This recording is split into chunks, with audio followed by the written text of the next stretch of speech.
Here we go. We're gonna actually make some progress in hack and slash.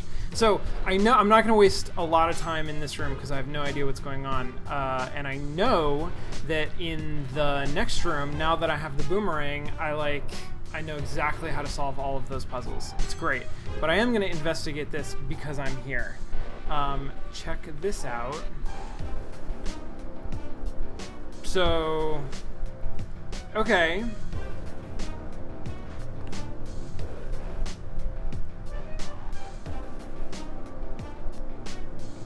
Now, for some reason, there are exclamation points.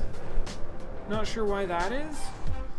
There's 6 of these. There's 5 things on the side. Was I not supposed to put on the hat right away? So, like, okay, can I step on these things? Is it going to kill me? No, it's not. So, this thing that I'm standing on right now matches the top symbol. I have no idea what that means, though, and I have no idea what the exclamation points are about, but I'm going to press that. Is this where all of those glyphs I've been seeing come from? It looks like we can draw whatever we want on these tiles. We could do a careful frequency analysis of the glyphs we've seen and tabulate. Okay. No, there's... Oh, what's happening? Oh, that switches some things around.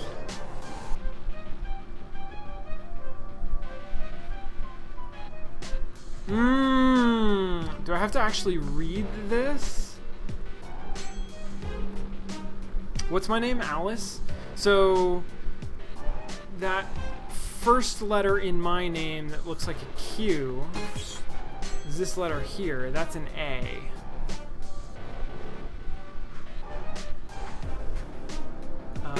Does that actually appear anywhere over here, though?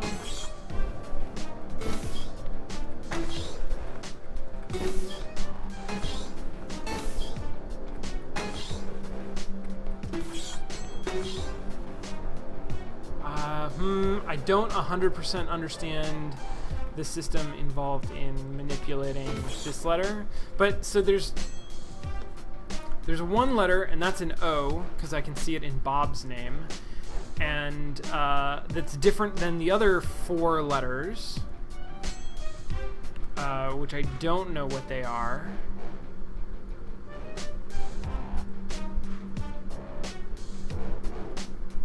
But I'll assume that they're X's, I guess, because that would match the O. So there's a bunch of X's and an O, and I can manipulate where in the sequence of 5 the O is. Meanwhile, I've got this grid that has a bunch of different letters on it, including several exclamation points. And the exclamation points...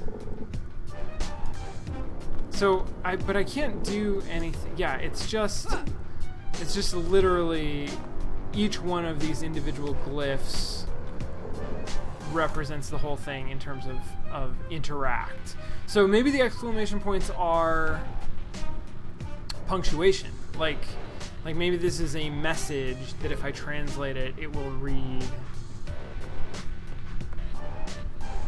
All right. That's all the time that I'm going to waste here, because maybe I will find something back in that other room. Oh, actually, you know what I'm going to do? Armory, that was the glyph room. Inner prison lock. Okay, that doesn't actually help me. I was wondering if maybe the names of the rooms would give me a clue as to, like, what they were about or why I would want to, like, what order I should do them in. But that's not the case. Oh shit, that guy saw me. Not fast enough. He's gonna see me too. Ow! Yeah, and then he's gonna poke me with his stick.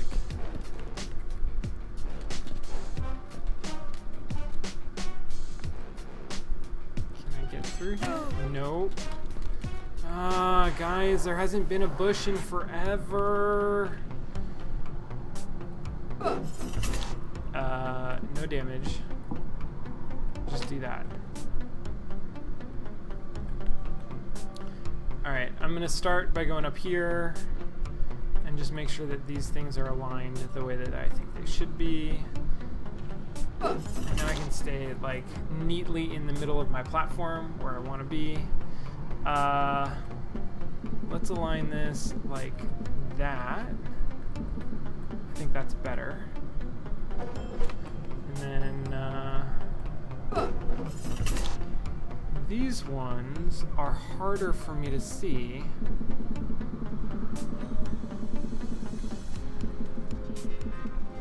But I'm going to say like that. I think that's right.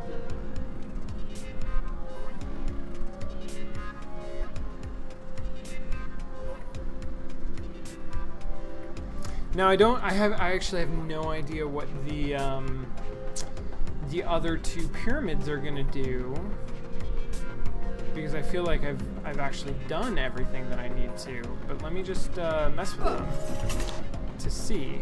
So it is okay. So it's the other rings. So I could have done either one, but I don't think I need to do both, unless I'm missing something. Alright, so I'm going to use my, no, not this, my time distorter to slow down time. Well, no, I'm going to speed up time.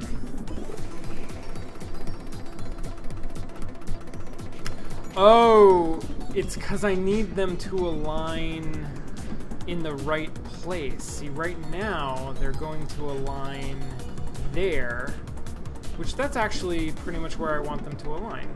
Let me see if I can do it. I may have lucked out. I may have lucked out by just not ever touching the other one.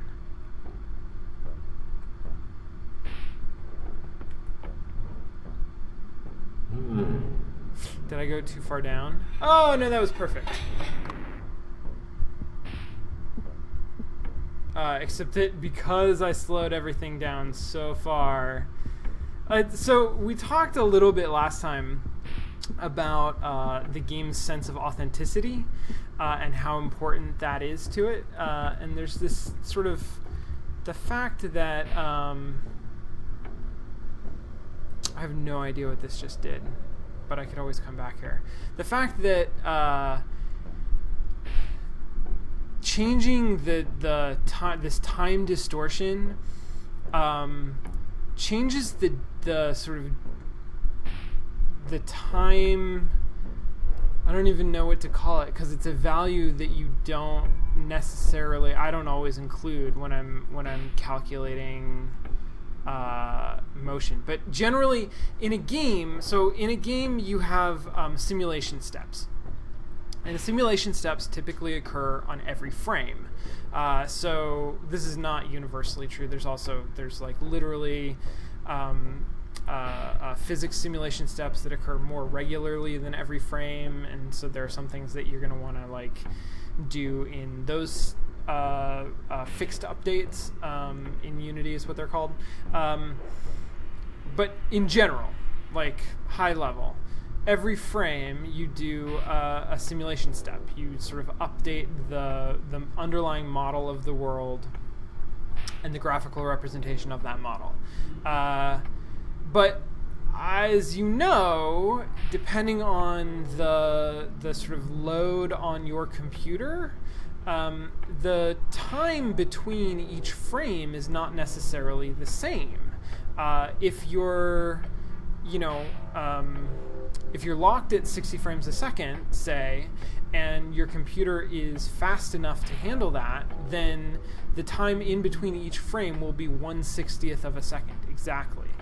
But if you were to, say, unlock your frames per second, and you're now going at like somewhere between whatever 75 and 150 frames per second on a powerful computer, then the time in between each frame is going to vary from frame to frame depending on what exactly is happening. And by the same token, if you're on a slow computer that can't quite make 60 frames a second or 30 frames a second or whatever the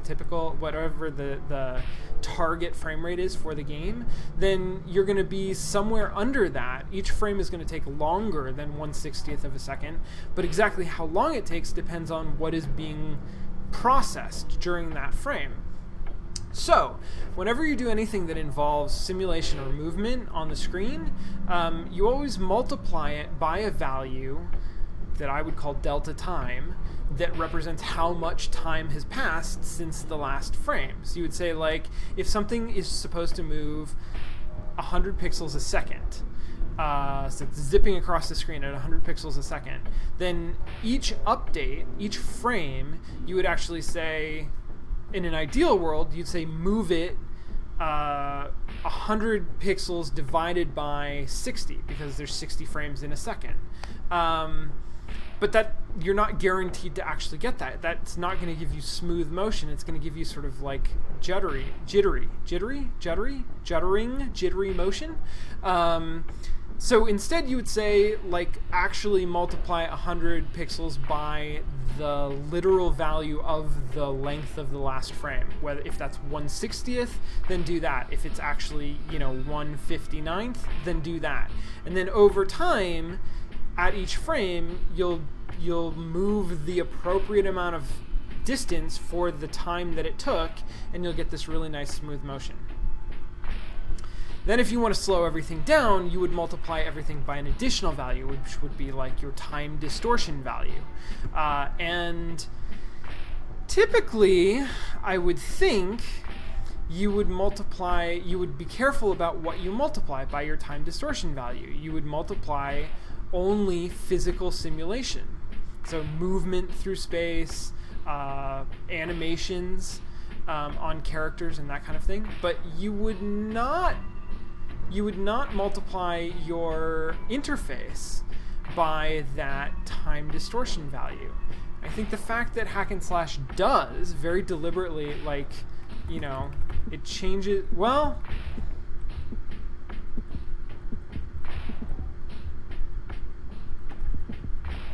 yeah, it definitely is, like, some of this interface stuff is keyed to the time distortion value, as well as let me just turn that down, by the way.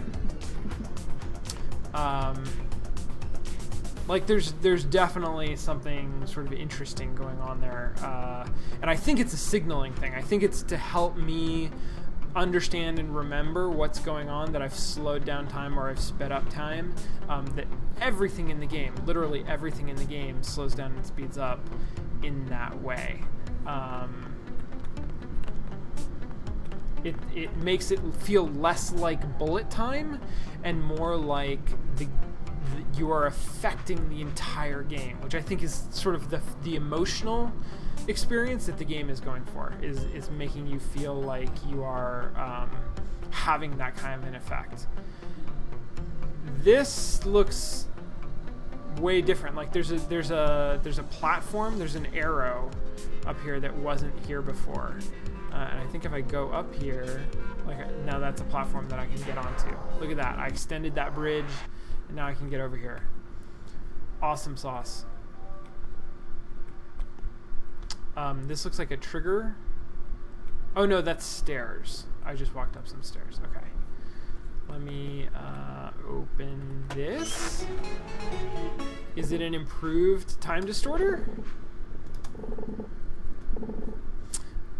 Maybe we're on our way to the treasure rooms. Or maybe... What did I get? Oh, info opacity. Fascinating. Now I only have 4 slots to work with. So I'm gonna do this. Info opacity. Oh, check that out. Oh shit, I don't even need my hat anymore. That's crazy. Alright. I think that what this just did, this just upgraded me in a way that now I no longer need the hat. I'm going to go left before I go right, because in the last room, the solution was that I needed to go left before I could go right.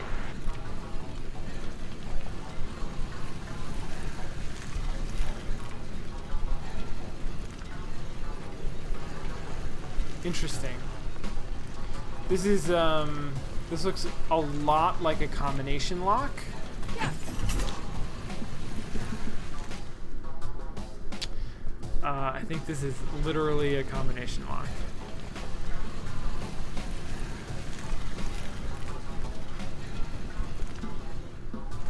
Which is fascinating.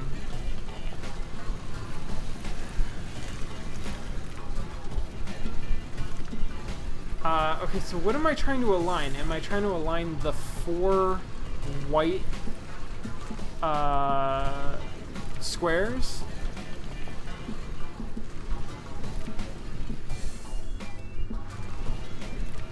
I think that's what I'm trying to do. Guys, this is super awesome. This is so awesome.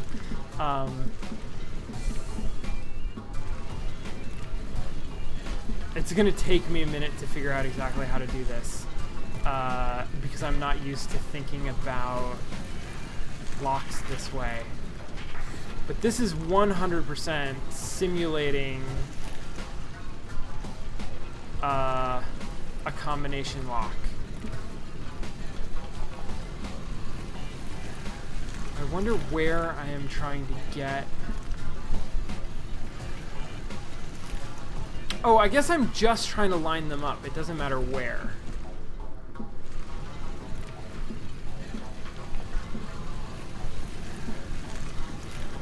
As long as I line them up. Okay, so I'm going to do this. I'm going to get the outer one to go. So, right, I spin right, and then I spin left. And then I spin right. I'm dialing in a combination. Like this. Like that.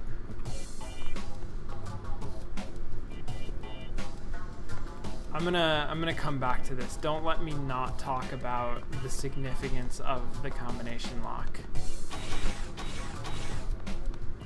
That was cool. That was so cool.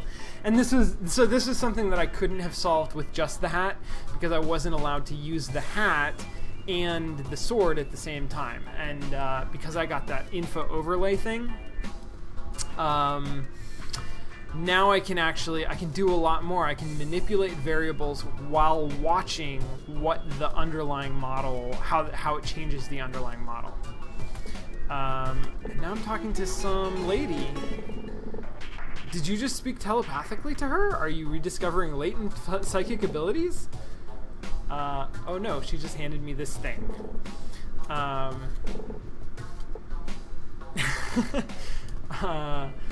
Lady who doesn't talk. Okay, so what's the thing that she handed me? I don't actually need my info opacity thing anymore. Oh!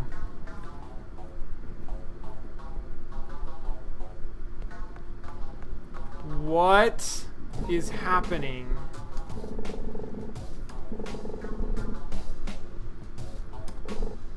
This is not readable.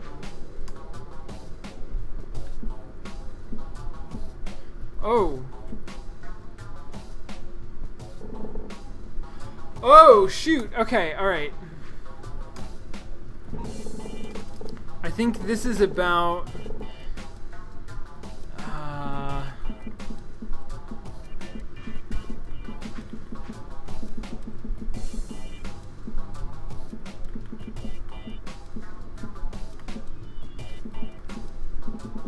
I'm gonna spell out Alice, just because why not? Oh shoot, is it... I don't know if it should be all capitals?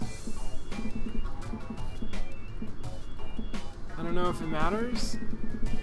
I mean, I'm sure it matters, actually. But I don't know what the correct answer is.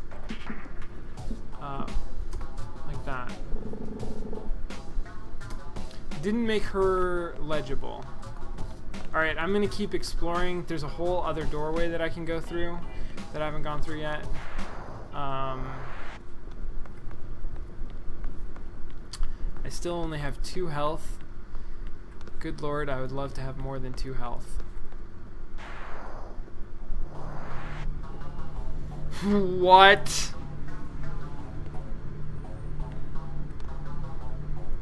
I assume that this is going to kill me? Yeah.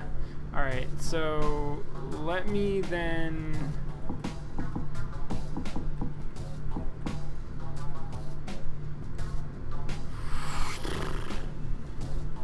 make that, like that, and like that.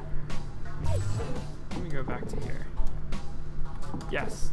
Let's travel through time-space to when I had 2 health.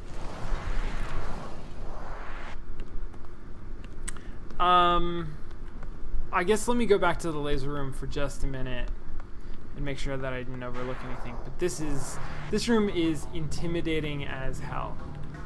Okay, so I can go down here. I have my boomerang, which I can use. Oh god, this is just giving me a headache just like looking at it.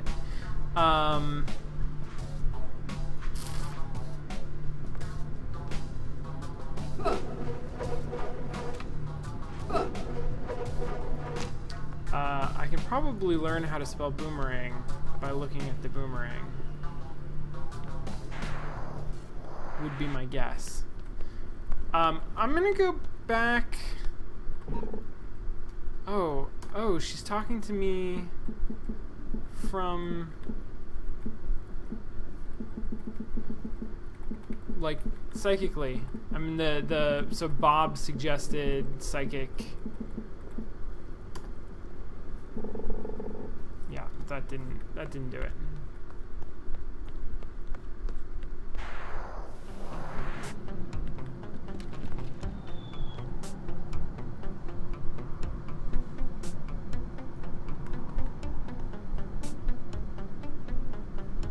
I'm gonna go back to the code room, to the letter room, and see if I can figure out what the hell is going on in there.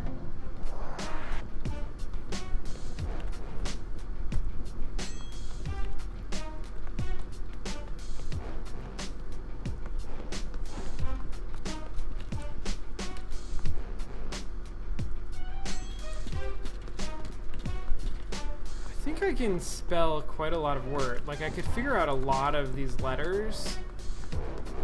Like, I'm pretty sure that guy's name is Guard something something. Yeah, definitely, because the A in his name matches the A in my name.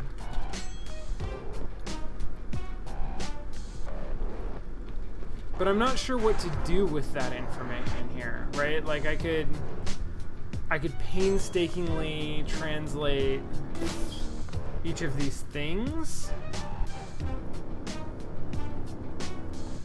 but it's not clear what good that would do me, right?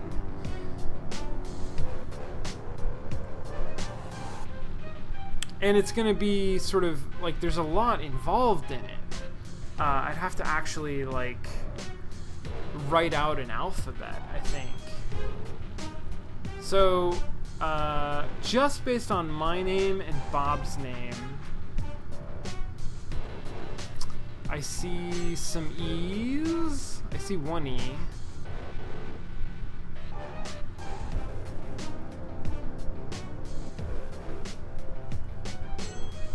I don't know about this. What if I use this item here?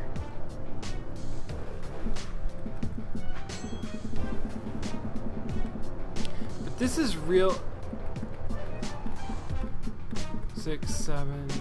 Oh, this is as long as I want it to be.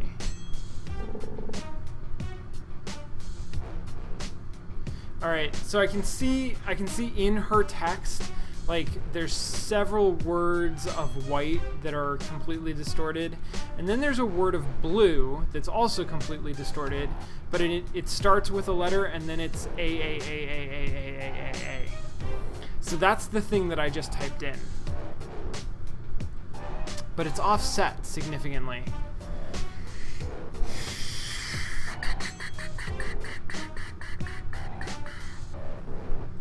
I feel like I'm missing something conceptually because I've got a lot of pieces to this puzzle. I'm just not sure how they fit together. I've got this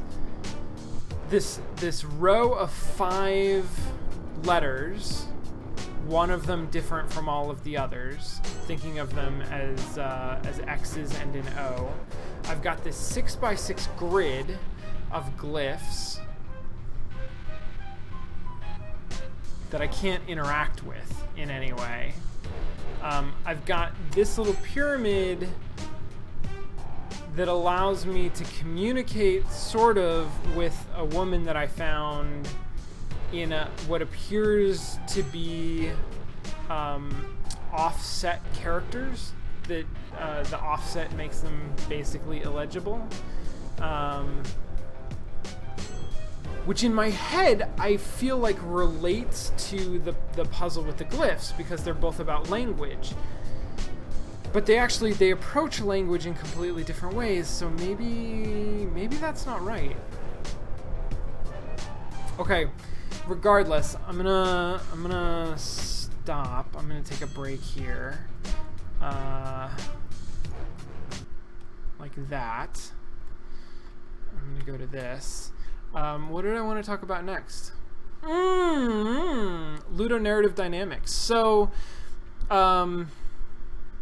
we just discussed, like, what are the core mechanics of the game, right?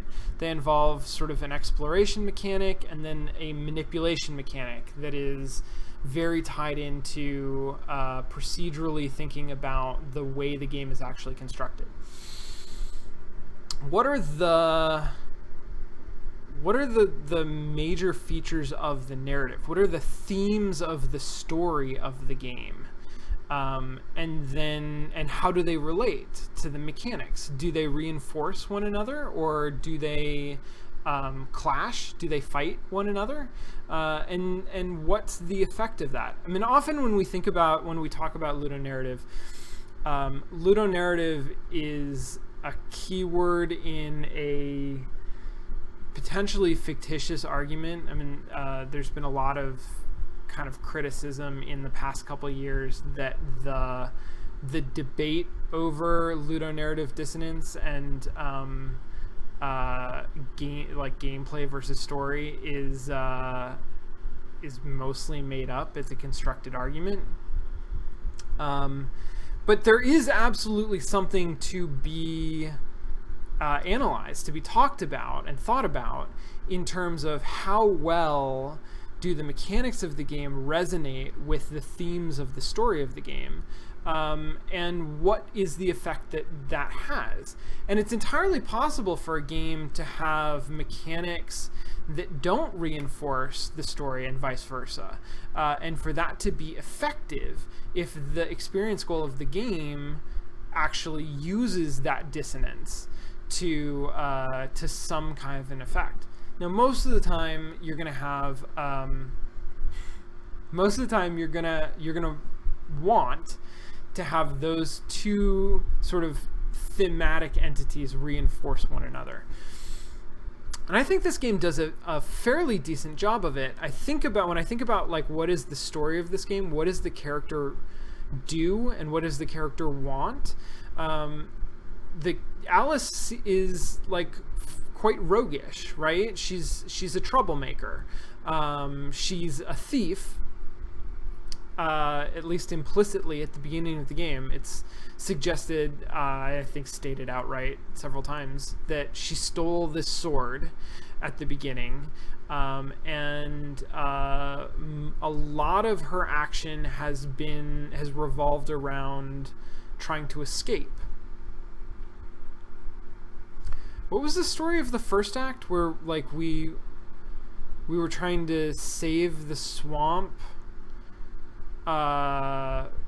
from being poisoned? There's some kind of like terrible darkness had overcome the swamp and we needed to save it, and I forget exactly why. Because of the fairies. We met a fairy. The fairy has been sort of guiding us, mostly just tagging along, but the fairies gave us a quest and we proceeded to try to do that quest. But narratively, that does not stick in my mind nearly as much as Alice is into sort of, light thievery and breaking, entering, and escaping.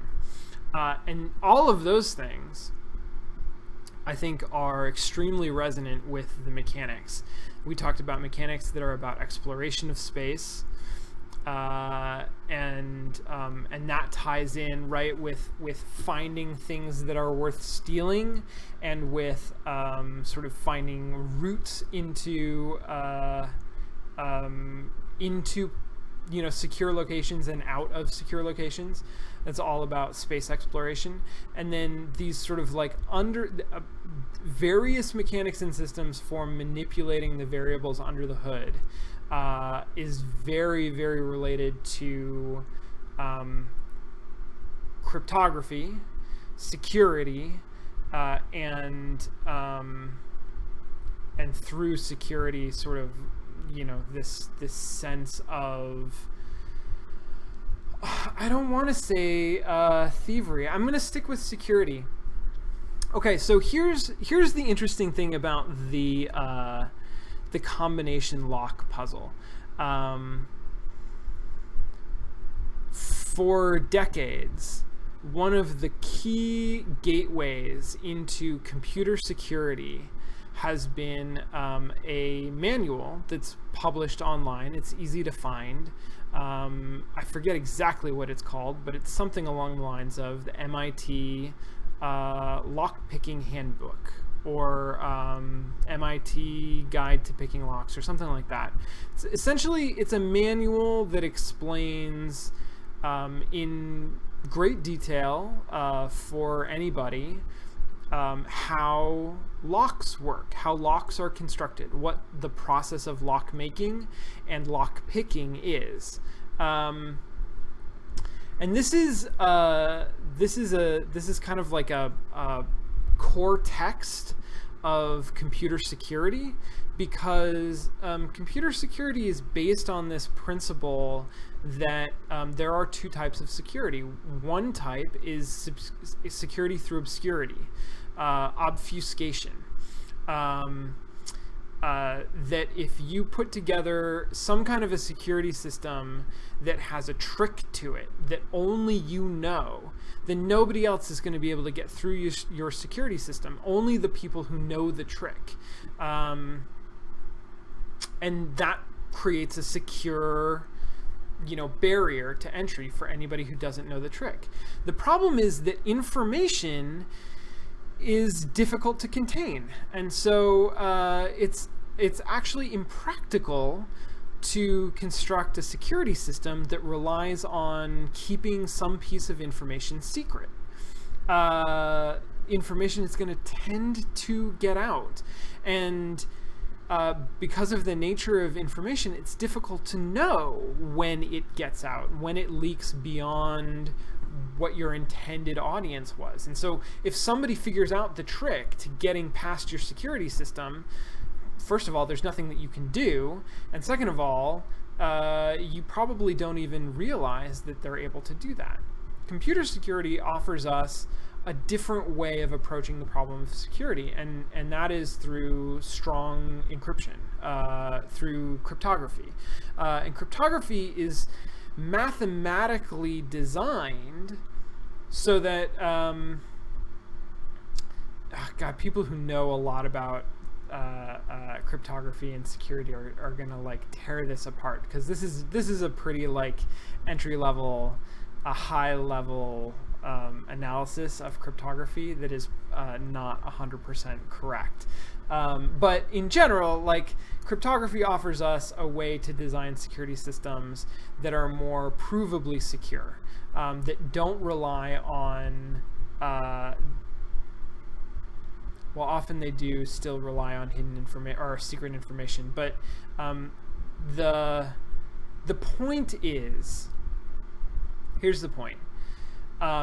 Any security system that relies on the people who are trying to break into it not understanding how the security system works is fundamentally less secure than a security system that is designed around the idea that anybody could know how it works, and it's still difficult to break into. And that's how, modern good computer security is done. It's designed to be open, so that the actual process of how the security system works is well documented and well known. and it's not relying on obfuscation of that information to be effective. It's actually relying on sort of the mathematical properties of encrypted or encryption schemes. So, the lockpicking guide is all about understanding mechanically how locks work and socio-psychologically how locks work, because fundamentally the thing that you learn when you read the MIT lockpicking guide is that locks do not offer as much security as we think they do. If you know how to pick a lock, and anybody can learn how to pick a lock, then locks are not as great a barrier to entry as we sort of imagine that they are. We imagine that a locked door is impossible to get past. And yeah, like, I don't mean to scare anybody about the security of their homes. A deadbolt is like a pretty good defense against intrusion, but it's not a perfect defense. And what you sort of learn when you look at this book and when you start learning about computer security is that there's no such thing as a perfect defense in the physical world. And a lot of what we rely on are the social cues of a locked door means you're not intended to go here.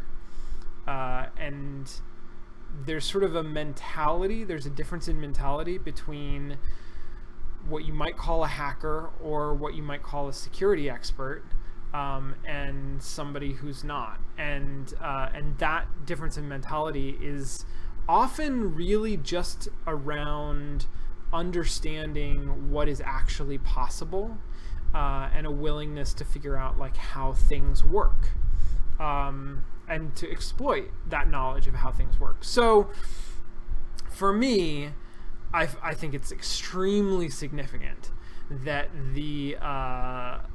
there is like literally a combination lock puzzle. And when I say combination lock puzzle, if you're not familiar with how combination locks work, they work on a series of tumblers that turn one another.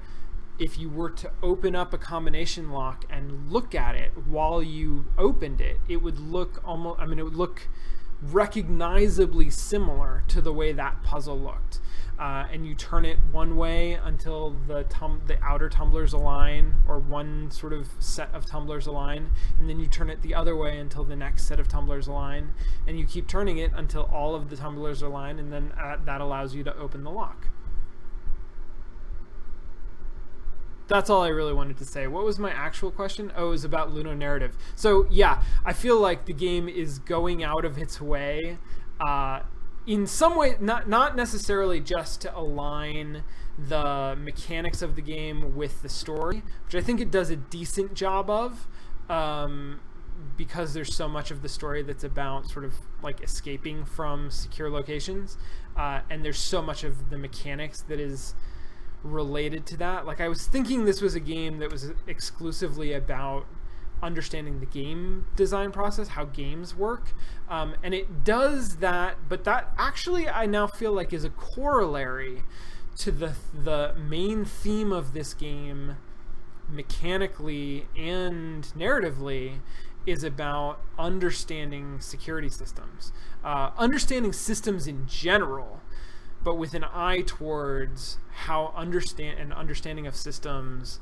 allows you to understand and manipulate security systems. Now, if that sounds sort of nefarious to you, I don't mean to sort of create that impression. This whole idea of understanding and manipulating security systems that's how computer security works.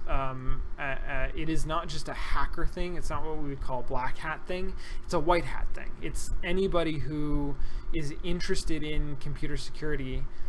Arguably, anybody who uses computers should have at least a working knowledge of how computer security works in order to keep themselves safe. that's all based on this sort of fundamentally understanding security systems and the systems that underlie the interfaces that we interact with in our everyday life. So understanding sort of, when you type your password into a website, what does that actually do? What does that mean? And where are there potentially places, weaknesses in that system where somebody could exploit the underlying system that they have an understanding of to make you less secure? Which is fascinating. I had no idea that's what this game was going to be about. It says hack in the name. I should have guessed that was not just about coding, but that was actually about sort of, hacking. Okay, I've been talking like a lot. I'm going to take another break. I'm going to come back. We're going to play a little bit more of this game. I'm a little stuck. I'm not sure where to go next. I'm not sure how to solve this puzzle. I've got maybe 2 puzzles. I've got the like triangle garbled speech puzzle, and I've got this sort of like glyphy puzzle. I'm going to keep messing around with this. Maybe I'll figure something out. I'll be back in just a minute. All right, see you then.